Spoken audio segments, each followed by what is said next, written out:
আপনি আসতেছেন? কত তারিখ আসতেছেন? ও আচ্ছা আচ্ছা আচ্ছা। না আমরা ওই জুতার মালা তো নিয়ে আসছিলাম, তো একটু কষ্ট করে যদি আসতেন জুতার মালাগুলো আপনাকে দিয়ে দিতাম আর কি। কি মুদিও আসতে চায়? সর্বনাশ। তাহলে দুলাভাইয়ের জন্য কি তাহলে আমরা আরেকটা মালা তৈরি করব? আচ্ছা আচ্ছা আচ্ছা। না এখানে সাংবাদিকরা আছেন আর কি, ওই লিঙ্ক টিঙ্ক না কি না শুনলাম আর কি, যে আপনি নাকি ওখানে। ও আচ্ছা আচ্ছা, আর ব্যাপার না আপা। আপা তাহলে আপনি ঠুস করে ঢুকে যান, ঢুকে যান। ও ভয় পাচ্ছেন? না না, ওই যে শাপলা হত্যাকাণ্ড ঘটাইলেন না আপনি, ওই শাপলার পরিবারগুলো তো দাঁড়ায় আছে জুতা নিয়ে। না পিলখানার ওই যে ওই দেশপ্রেমিক সেনাবাহিনীগুলো অস্ত্র নিয়ে আসে আর কি। আপনি আসলে আপনার ওই যে কাওয়া কাদের ছিল, কামাল ছিল, সাদ্দাম ইনান ছিল না, ওদের নাকি সব ছিঁড়া ফেলে ফেলবে আর কি। আরে না, তারেক রহমান কি করবে? আপনি আসেন, আপনি তারেক রহমানের ভয় পান? আপনি না পদ্মাতে ফেলে দিবেন ওদেরকে? না এখন ঠুস করে ফেলা লাগবে না, আপনি আসলে আমরা সবাই আপনাকে নিয়ে পদ্মার পারে যাব। আরে না না, আপনি কোনো চিন্তাই করবেন না। আপনি 16 বছর মানুষের রক্ত যেভাবে খেয়েছেন, আপনি আসার পর আমরা মানে বেশি আপনাকে কষ্ট দিব না, শুধু জুতার মালা পরিয়ে ফাঁসির সেল পর্যন্ত নিয়ে যাব, এবং ওই শাহবাগে নাকি মানে ফাঁসি দিলে জনগণ খুশি হবে আর কি। ও একা ফাঁসিতে উঠবেন না, ও রয়ের প্রধানকে নাকি পাঠাইছেন। ও রয়ের প্রধান কি কার সাথে কথা বলে আসছে? কি সরকারি দলে পাঠাইছে নাকি? তারাই আমন্ত্রণ দিছে? সর্বনাশ। তাহলে আপা এখন রয়ের প্রধান কেন আসছে আপা? ও আচ্ছা আচ্ছা, তাহলে শোনেন আপা, যেহেতু আইসা গেছে, আপনিও চলে আসেন, আমরা ওই যে রশি টসি নিয়ে জুতার মালা নিয়ে আসি, আপনাকে ফাঁসির দড়িতে ঝুলিয়ে দেব। আর ওই যে আপনার ওই যে মানে ওই একটা আছে না জুয়ার ধান্দা করে যে টেডারবাল সাকিব, হ্যাঁ হ্যাঁ হ্যাঁ, ওই যে যারা আপনি সত্য মারতে বলছিলেন। আচ্ছা আচ্ছা, আর ওই যে 7 মিনিটের একটা ঘটনা আছে না আপনার, ওই যে ইডেন কলেজের মেয়েরদের, ওই যে এটা না, আমাদের খুব বেশি লাগবে না, আমরা 1 ঘন্টা ব্যাপার না, আপনি আসেন। আপনাদের 1 ঘন্টা ঝুলাইলে আপনারা সব শেষ। আচ্ছা ঠিক আছে, আপনি ঢুকে যান। আর দুলাভাই মুদিকেও নিয়ে আসেন, আমরা দুইজনকে একসাথে ঝুলাবো। আর ও আচ্ছা আচ্ছা, না হেলিকপ্টার কি? ও না আপা আপা আপা রকেটে আসবে আপা, পৃথিবীতে কি রকেট চলে? ও ও আচ্ছা আচ্ছা, ওই আপনার ছেলে যে বিজ্ঞানী, মাথা মোটা বিজ্ঞানী, ও বলছে নাকি এটা? ও আচ্ছা আচ্ছা, 1,500 ও 1,500 টাকার রকেট দিয়ে আসবেন? আচ্ছা আচ্ছা ঠিক আছে ঠিক আছে। তাহলে আমরা ওই তাহলে আসি আর কি, জুতার মালা নিয়ে আর ফাঁসির দড়ি নিয়ে।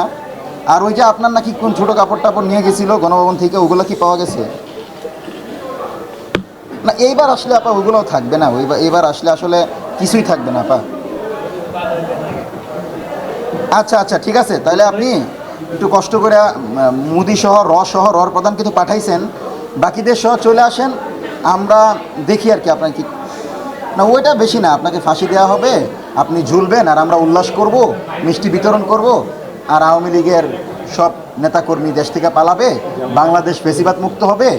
আর ওই যে যাদেরকে রাজাকার বলছিলেন না, ওই যে রাজাকার, এখন যাদেরকে ওই যে গুপ্ত বলেন আর কি, তিনজন বলে আর কি, তো আমরা সবাই একসাথে থাকবো আর কি, যারা বাংলাদেশপন্থী, মুক্তিযুদ্ধ 24কে যারা প্রকৃত অর্থে ধারণ করে। আপনার বাপ তো একটা মজুর গুন্ডা ছিল না, ওই যে চশমা যে হারায় ফেলছিল, কোথায় চশমা রেখে চলে আসে? নারায়ণগঞ্জে। তো এই যে আপনারা বিভিন্ন জায়গায় কাজকর্ম করে চশমাও রেখে আসেন, এগুলো কি হয়? যাই হোক, তাহলে মুজিববাদের তো কবর রচনা হয়ে গেল, আপনি আসলে আপনার ফাঁসি দেওয়া স্বাধীন সার্বভৌম নতুন বাংলাদেশ পাবো, এবং আবু সাইদ ওয়াসিম মুগ্ধের নতুন বাংলাদেশ পাবো। তো ঠিক আছে, খুনি, স্বৈরাচারী এবং তুই তো একটা গণহত্যাকারী, তুই চলে আস, তোর ফাঁসির দড়িতে ঝুলাবে, সরকার সে অপেক্ষায় আছে। ঠিক আছে, তোর বাপ রয়ের প্রধানকে বাংলাদেশের জনগণ যদি প্রকাশ্যে দেখতো, তাহলে কি পরিণতি করতো সেটা কল্পনা করতে পারতেছিস না আর কি। তো যাই হোক, রটো দিয়া লাভ নাই, মুদিরে সহ দ্রুত চলে আস, ফাঁসির দড়িতে ঝুলাবো। ঠিক আছে আপা, ওকে ওকে, ঠিক আছে আপা। আপা আপনার ওই ধানমন্ডি 32 নম্বর জয় বাংলা হয়ে গেছে আর কি, এখন ওই আসলে ওই আর যা যা আছে গোপালগঞ্জ জয় বাংলা করে দিব। আর ওই যে হাদি ভাই দিন কি একটা বলছিল, কি নাকি শহরটা ভেঙে দিচ্ছে, ছিঁড়া ফেলাইতে বই না, ওগুলা সিরার প্রিপারেশন হয়ে গেছে, জাস্ট আসলে ধীরে ধীরে 7 মিনিট 8 মিনিট করে ছিঁড়ে ফেলা হবে, সমস্যা নেই। ঠিক আছে, ওকে।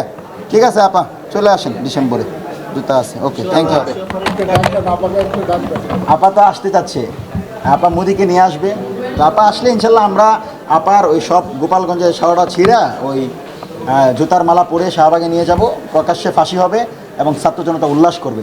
কারণ আপনি দেখেন কি বিভৎস চিত্র, শাপলার আলেমদের উপর কি নির্যাতন, অথচ কমিশন হয় নাই, বিচার হয় নাই।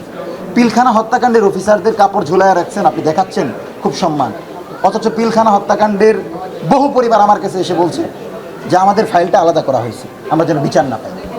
জুলাই গণ অভ্যুত্থানের পর, জুলাই গণ অভ্যুত্থানের উপর জুলাই সনদ হয়েছে, গণভোট হয়েছে, অথচ আপনি গণভোটকে বৃদ্ধাঙ্গুলি দেখাচ্ছেন।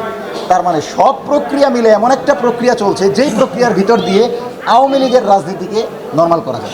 সেই তো লজ্জাজনক। সুতরাং প্রধানমন্ত্রী হয়েছেন, প্রত্যেকটা বিষয় আপনার জানতে হবে। আপনার পাশে যারা আছে তারাই কিন্তু হাসিনার সাথে যোগাযোগ করে রয়ের প্রধানকে বাংলাদেশে এনেছে। তারাই কিন্তু সচিবালয়ে বসে তারেক রহমানকে উৎখাতের চেষ্টা করছে। সুতরাং কোনোভাবে যেন এই সরকার সেই হাসিনা এবং আওয়ামী লীগের ভারতের খপ্পরে পা না দেয়, সে অনুরোধ করব। আর আপনারা পা দিলে আপনারাও ডুববেন, বাংলাদেশে ডুববে, আবু সাইদ ওয়াসিম মুগদের জীবন দেওয়া বৃথা যাবে। সুতরাং আমরা আশা করব যে কোনো মূল্যে জুলাই গণঅভ্যুত্থানের যে আকাঙ্ক্ষা ছিল, স্বাধীন সার্বভৌম অহিংসা ভিত্তিক নয়া বাংলাদেশ বিনির্মাণের যে আকাঙ্ক্ষা ছিল, এই সরকার সেটার উপর থাকবে। সরকার যতক্ষণ সেটার উপর থাকবে আমরা আছি। তার বিপরীতে গেলে এই সরকারের অস্তিত্ব টিকবে না। কারণ ইতিমধ্যে জনগণ বলতে শুরু করেছে গ্যাস নাই, গ্যাস দিয়ে, বিদ্যুৎ দিয়ে, পানি দিয়ে। তাহলে এই কথাগুলো তো আপসীন নেত্রী দেশনেত্রী বেগম খালেদা জিয়া আওয়ামী লীগের বিরুদ্ধে আমাদের শিখিয়েছিলেন, আর আজকে আমাদের তারেক রহমানের বিরুদ্ধে সেটা বলতে হয়। মানে বাবা মায়ের সম্মানটা যেন তিনি রাখেন। কারণ শহীদ প্রেসিডেন্ট জিয়াউর রহমানের রক্ত কখনো বাংলাদেশের জন্য বেইমানি করতে পারে না। সুতরাং শহীদ জিয়ার আদর্শের বিপরীতে গিয়ে যদি বিএনপি রাজনীতি করে, তাহলে সেই বিএনপিকে প্রতিরোধ করতে জুলাই জনতা 1 মিনিট ভাববে না। সুতরাং আপনারা আগের জায়গায় ফিরে আসেন, সকল ফ্যাসিবাদ বিরোধী দলকে সাথে নেন। আপনি জামাতকে গুপ্ত বলেন, এই জামাতই তো মাঠে ছিল। জামাত বিএনপি, বিএনপি জামাত সন্ত্রাসী, এভাবেই তো হাসিনা ট্যাগিং করেছে। তাহলে আপনি কাকে গুপ্ত বলছেন? যদি আপনি নিজের বন্ধুকে দূরে সরিয়ে দিয়ে আওয়ামী লীগকে কাছে টানতে চান, তাহলে আওয়ামী লীগ এমন এক বিষ, তাদেরকে যারাই সুযোগ দিয়েছে তাদেরকেই কবরে পাঠিয়েছে। সুতরাং আওয়ামী লীগ তারেক রহমান আর ফখরুল চিনে না। আওয়ামী লীগ শুধু জানে নিজের দলের বাইরে যারা আছে, যারা বাংলাদেশের কল্যাণ চায়, যারা ভারতীয় আধিপত্যবাদের বিরুদ্ধে কথা বলে, তাদের প্রত্যেককে সুযোগ পেলে আওয়ামী লীগ ঘাড়ে ধরবে। সুতরাং সাবধান হন।